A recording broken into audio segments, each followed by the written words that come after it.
Right, I usually do this bit sat at the machine, so you've left a long tail from the start and you want to leave quite a distance between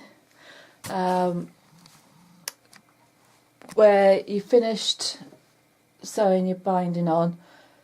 If you back stitch that reverse stitch over there just to secure the stitching, then it's not going to undo. So for this bit you need some scissors, you need a tape measure, or if you've got a small ruler to use, and you'll need a pin.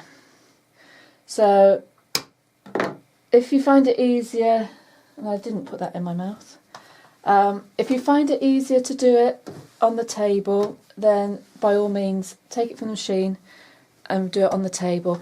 You just need to bring it back to the machine because you're going to be stitching.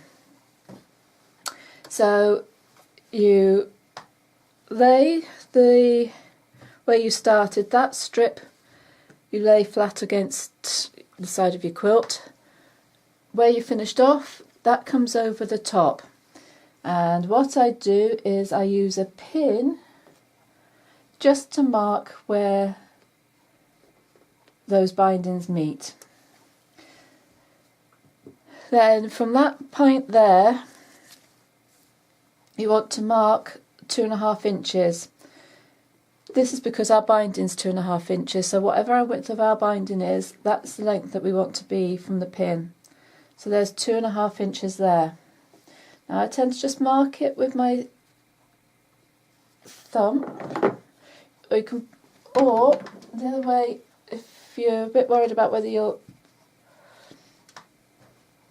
just check that's in the right place. Right, and then 2.5 inches, just mark it there with the pin so you know where it is.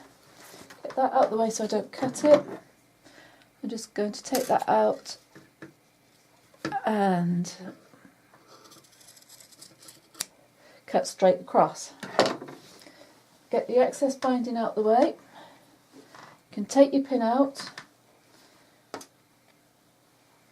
and then you're going to open your binding out.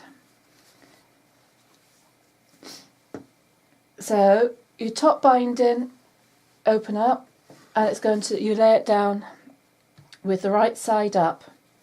The binding from the bottom, turn it over so the wrong side is up, so you've got right sides facing together.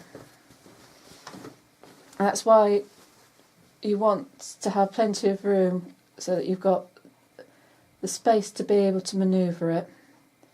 Just lay that across the top.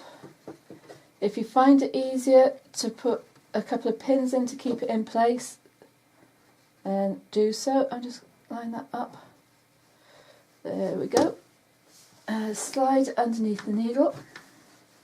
Bring that across so it's not going to pull it out of place. That down. Needle down. I'm just going to shorten the stitch length. Turn machine on. Marking where the corner point is with that finger so I know where I'm going to be stitching to.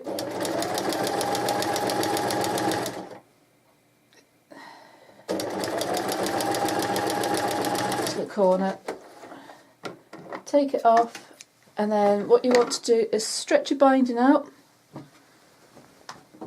and just make sure it's the right length before you start cutting anything out, because if it's the wrong length at least you can undo it and do it again.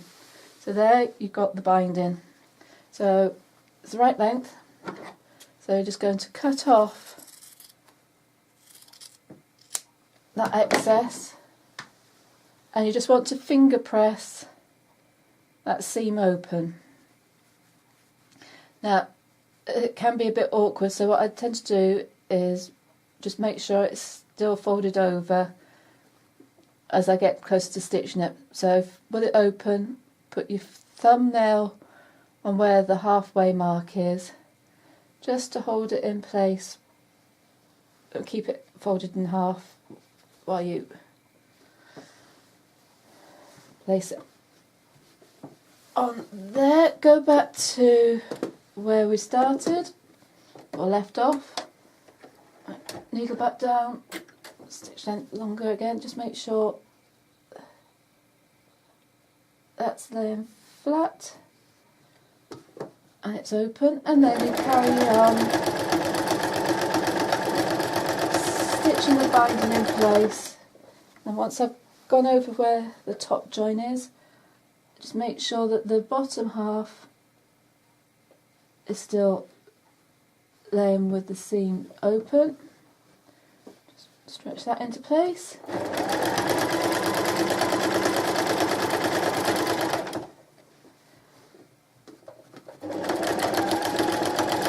I'm just going to keep stitching until I get back to where I started. Just over the top,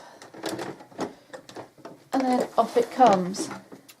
So then, when you turn your binding over, you've got no prominent join when you turn it over. It just looks like any of the other joins that we've done on the quilt. So then you can, once you've done that, we'll go to the next stage, fold our binding over and stitch into place.